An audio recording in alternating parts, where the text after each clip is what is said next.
আসসালামু আলাইকুম রহমতুল্লাহ। প্রিয় দর্শক, কেমন আছেন? আশা করি ভালো আছেন। প্রিয় দর্শক, বিশেষ গণবিজ্ঞপ্তি এনটিআরসির সঙ্গে টেলিটকের সভা কাল প্রকাশ 21 অক্টোবর 2025 6টা 15। চলুন বিস্তারিত জেনে নিই। প্রিয় দর্শক, বিশেষ গণবিজ্ঞপ্তি প্রকাশের পূর্বে বেসরকারি শিক্ষা প্রতিষ্ঠানে শূন্য পদে তথ্য সংগ্রহ করে বেসরকারি শিক্ষক নিবন্ধন ও প্রত্যয়ন কর্তৃপক্ষ এনটিআরসি এই কার্যক্রম শুরু করতে টেলিটকের সঙ্গে সবাই বসতে যাচ্ছে এনটিআরসি। আগামীকাল বুধবার সংস্থাটির কার্যালয়ে এই সভা অনুষ্ঠিত হবে। মঙ্গলবার 21 অক্টোবর এনটিআরসি এর এক কর্মকর্তা দ্য ডেইলি ক্যাম্পাসকে এই তথ্য জানিয়েছেন। নাম অপ্রকাশিত রাখার শর্তে ওই কর্মকর্তা বলেন, 18তম শিক্ষক নিবন্ধন পরীক্ষায় উত্তীর্ণদের দাবি অনুযায়ী আগামী ডিসেম্বর মাস পর্যন্ত শূন্যপদের তথ্য সংগ্রহের উদ্যোগ নেওয়া হয়েছে।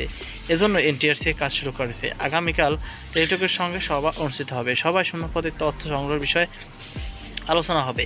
শূন্যপদের তথ্য সংগ্রহ করতে কতদিন সময় লাগতে পারে এমন প্রশ্নের জবাবে ওই কর্মকর্তা আরও বলেন, এটি নির্দিষ্ট করে বলা সম্ভব হবে না, তবে আমরা প্রতিষ্ঠান প্রধানদের তাগাদা দেব, তারা ডিসেম্বর পর্যন্ত সম্ভাব্য শূন্যপদের তথ্য হিসাব করে আমাদের পাঠাবেন। এরপর আমরা বিশেষ গণবিজ্ঞপ্তি প্রকাশের কার্যক্রম শুরু করব। জানা গেছে, 18তম শিক্ষক নিবন্ধন মাধ্যমে 60,521 জন শিক্ষক নিবন্ধন সনদ অর্জন করেছেন।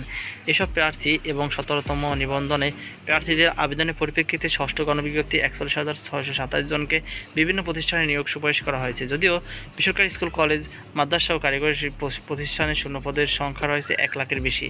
বিভিন্ন সূত্রের মতে সুপারিশপ্রাপ্ত 41,627 জন প্রার্থীর মধ্যে প্রায় 36,500 প্রার্থী যোগদান করেছেন, অর্থাৎ নিয়োগ সুপারিশ পেলেও এখনও 5,000-এর বেশি প্রার্থী যোগদান করেননি। এসব শূন্যপদে বিশেষ গণবিজ্ঞপ্তির মাধ্যমে মেধার ভিত্তিতে প্রার্থীদের নিয়োগ সুপারিশ করবে এনটিআরসি।